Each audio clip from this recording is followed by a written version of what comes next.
Why I nearly quit property. Alright, I'm going to take you back to a point where I actually nearly walked away from property altogether. No dramatic build-up, just straight up facts. So I bought a property thinking I'd done something clever, and it turned out to be one of the biggest mistakes I'd ever made. Wrong deal, no analysis, no plan, no refurb, kitchen got stolen, and no clue how to fix it. So the stress of this genuinely made me consider giving it all up. And by the way, this was my first ever deal as well. It's not like it was my 10th one. And I'm talking about buying a property that went completely sideways. If you can think of any way to screw it up, I did it. And looking back, the warning signs were there. I just didn't know how to see them. But here's the thing. It was also at a point where I'd learnt the most. And if you're just starting out, struggling right now, this video might be exactly what you need to hear. So let's break it down. So this is why things went wrong. This was at the heart of it. I made 3 massive mistakes, all rooted in a lack of knowledge. I know that sounds blunt, but it's the truth. I got excited, thought I could handle it, watched one too many episodes of Homes Under the Hammer, and I thought, do you know what? If these people could do it, I can do it, and I'll figure it out as I go along. The School of Hard Knocks. Sound familiar? The first big mistake is I had no investment strategy. I wasn't clear on what I was actually trying to gain. Was it capital growth? Was I flipping it for profit? Was it a boring vanilla buy to let, as I'd say no? I don't know. I just knew that property sounded like a good idea. Bricks and mortar, right? As safe as houses. So I went for it. What could go wrong? Quite a fucking lot at the end of it. And because I didn't have a strategy, I had no framework for judging whether a deal was good or bad. I just thought cheap must be good. And when I say cheap, I mean £21,800 for a 3-bed mid-terrace property in Burnley, in a shit road, in a shit area, in a shit property, 240 miles away from me. So here's the thing. It's not a good deal if there's no demand for it. Not if it's going to cost you more than it makes. Second, I did no proper deal analysis. I didn't investigate the local property market. I didn't run the numbers for an ROI or a yield, and I didn't check the refurbs, and I didn't ask what my exit options would be. I just looked at the asking price and thought, well, that's lower than the others in the area, and I got £2,000 extra off, so it must be a bargain. But here's the thing, a property is only a good deal if it works on paper first. If you haven't got that part right, you're just gambling. And honestly, I really did think, like, £21,800 for a property. Like, you cannot physically build a property for £21,800. Like, how could I go wrong? We'll get into that in a moment. Finally, I had no education. That's not true. Homes Under the Hammer. That's education, right? Martin and Lucy, and I saw all these people ignoring the advice of Martin and Lucy, who were the property heroes in my eyes, and they still made money.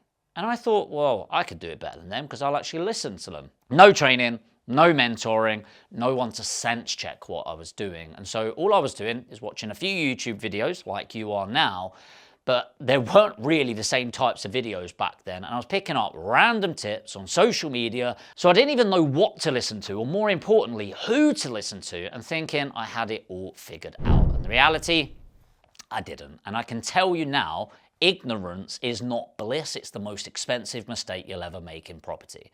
So you might have heard this phrase before, that you make your money when you buy, not when you sell. And it is true that you make your money when you buy. If the deal's off from day one, there's nothing you can do after to rescue it.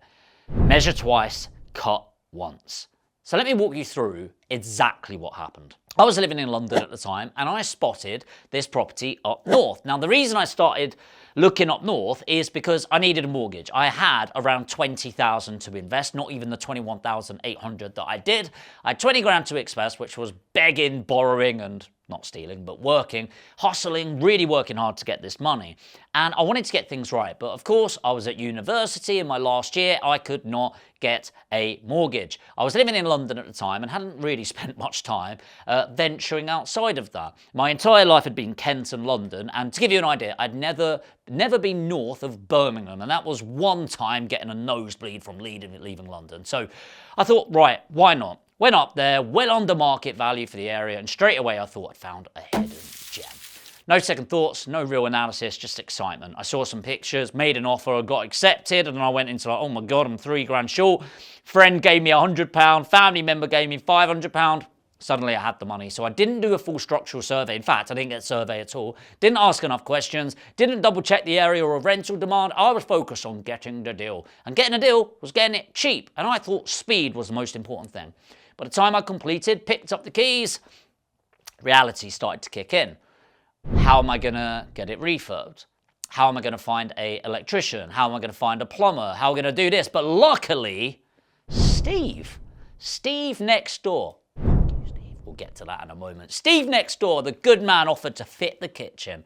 I thought, what a top bloke. What a nice guy. And actually, I'm going to tell you the full story here. So I'd done a lot of the refurb myself. To give a backstory, I'd spent 9 months going up and down the country because I was at university. My mate's dad bought me this rickety old van. We called it White Betty. And we went up and down, and I slept in the back of the van. And I loved it, if I'm honest, but it was pretty shit on the back, I'm not going to lie. And I couldn't do the plastering, I couldn't connect the gas, I couldn't connect the electrics, and I couldn't do the kitchen. Those were the 4 things that I couldn't YouTube at the time.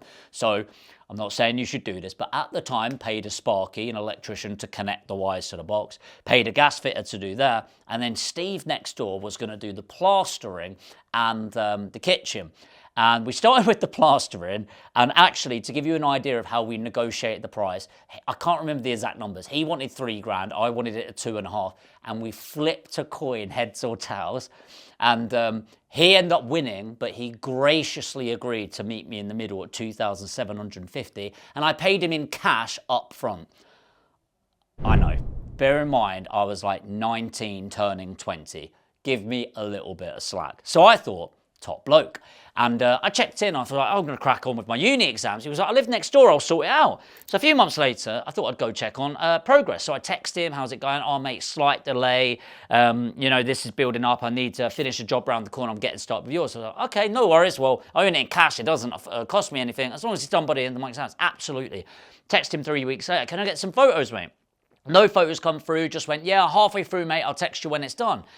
Went a couple of weeks and I was like, mate, seriously, I need an update on this. He went, promise you, mate, it'll be done next week, all good. And I thought, right, I've got my uni exams. So I went to my uni exams, focused on them, which probably about 3 weeks. And I thought, right, this is really making me nervous. So I called, no answers. So I made the drive up from London up to Burnley, number 36 Burdett Street, by the way, if you want to check it out. And I drove up there. And you know when you're driving, you're just like, I've just got a gut feeling here that something is wrong. So I go in the house and I get hit with this like moist dust as it hits my face. And the plastering was not done. In fact, the wiring that I'd put into the walls and chased it out had been ripped out. The copper had been ripped out. The radiators that I'd hung had been taken. My toolbox was gone, the bastard. They left my sleeping bag, so that was nice. And actually, this is mad, the flooring in the kitchen was dug up as well. Turns out there's lead in the floor, and I thought, fair enough, like, if you want it that bad, have it. And I was pretty shit, pretty depressed, and needed to sleep in the van that night, as you can imagine. But I thought, right, I'll go talk to Steve. So I'm banging on Steve's door, on there, no answer. And I'm looking up and I see movement, you know, like those old net curtains that your nan has, right? And this is a back-to-back property. And I'm looking up and I'm like, I can fucking see you, idiot. So I'm banging on the door, Steve, I can see you, Steve. And I look through and I can see the back-to-back property and I can see my kitchen installed in Steve's house. And fair play to him, he's done a fucking cracking job in the wrong property. And I can laugh about that now, maybe you're giggling, but imagine at that time, that was everything. And I know I was only a kid in the grand scheme of things, but I had gone all in to get that money. And it was a really like emotional thing. You know, I'd now lost the kitchen. I didn't know what to do with it. And honestly, you might be going, bloody hell, you must have done something really. But honestly, here's what actually happened. I drove from the property, drove straight to the estate agent, gave them the key and told them to sell it. And I'd run out of money, I'd lost everything, and I was ready to give up. And even now I feel the emotion. So yeah, it wasn't there. It was really, really stressful. And I've never been back to the property. I'll be honest with you, the experience drained my bank account. and my motivation.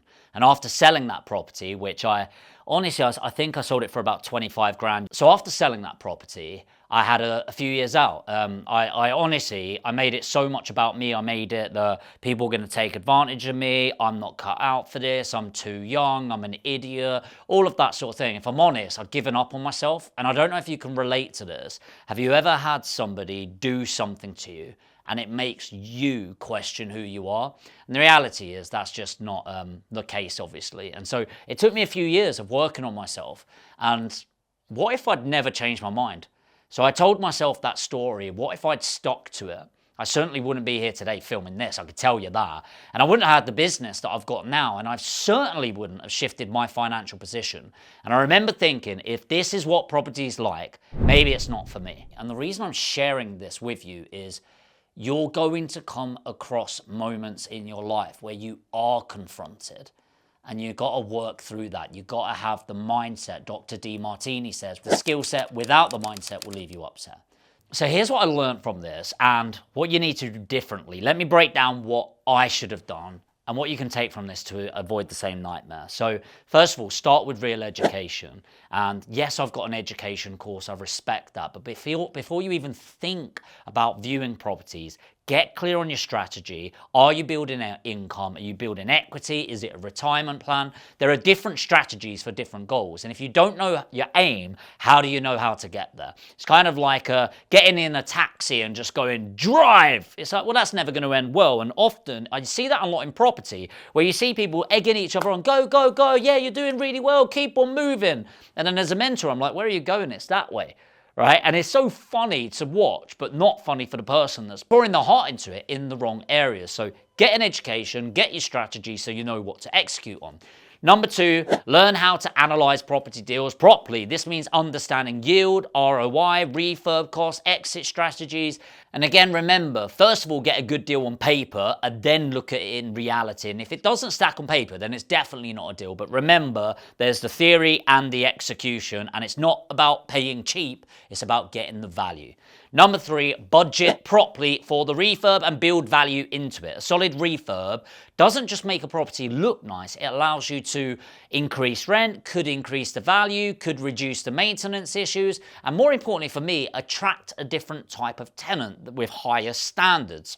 And if you move a tenant into your property at a set standard, what you'll often find is they'll maintain that standards. And cutting corners up front, you'll get cost in the long run, okay? Number 4, build your power team around you. So you need mortgage brokers, solicitors, builders, lettings agent, and a few other people. You need reliable people around you, okay? No one becomes a millionaire on their own. I promise you, no man is an island, all of that sort of thing. Trying to do everything solo will slow you down. Slow. And it'll cost you more. It'll drain your energy, okay? So honestly, you're only as good as your next team member and you're only as strong as your weakest member as well. So get the right people around you. Be a great recruiter, a great talent scout, and get people working with you to accelerate your journey.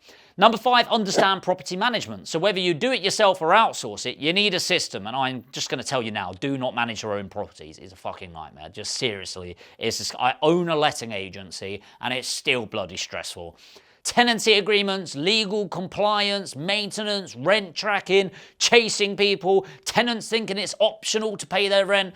This is not guesswork. If you get it wrong, it can be very expensive very fast. So get yourself a great management agent. And lastly, ask yourself, what kind of investor do you want to be? Are you looking for a hands-free journey where somebody builds and manages your portfolio for you? Or are you here to build your portfolio for yourself? Maybe you want to build your own property business, something you can control, you grow and build your life around. That one question will define everything else where it goes from here. And this is where I really want to say that experience, the mistakes, the mess, the near quit moments is exactly why I didn't want others to go through this journey. I wish when I started, I had that mentor, that coach to support me, to guide me, not just what they did right, but also what they did wrong so that I could not go down the wrong path. And often, by the way, it really is understanding that if you go into this blind, you don't know how costly the mistakes that you can have. And it's why I created Aspire Education in the first place, which is all about giving you real knowledge, real structure, and real support. Not just theory, but proper frameworks, tools, mentorship, coaching, and community that's been through it and come out the other side. So if you're serious and you're watching this and you genuinely want to start accelerating your property journey and you want to learn from somebody that's actually gone through the hard yards, built over 100 properties in my own portfolio, built over 1,000 properties for other people's portfolios, and help you actually get your financial future under control, put education in the comments. You don't need to guess your way to success. We've already done the hard bit already, and I want to support you. So put education in the comments right now. I will send you a link and you can book in a free one-to-one session where I give you that personalized advice. It'll be with me or one of the team. And if we can support you moving forward with those goals, then we can go through what that would look like. So yeah, I did nearly quit property, but instead of giving up, I decided to get educated, I got strategic, and I built the right team around me. And things are still tough, by the way, but I'm making newer, better, and educated decisions every single day. And looking back, that was the moment that changed everything. Because from that point on, I took it seriously and I made sure to never walk blind into another deal again. If you got value from this video and you're not already, make sure to hit the subscribe and the notification bell so you've got the next video coming up. Hit like if you did get value, and I'll see you in the next video.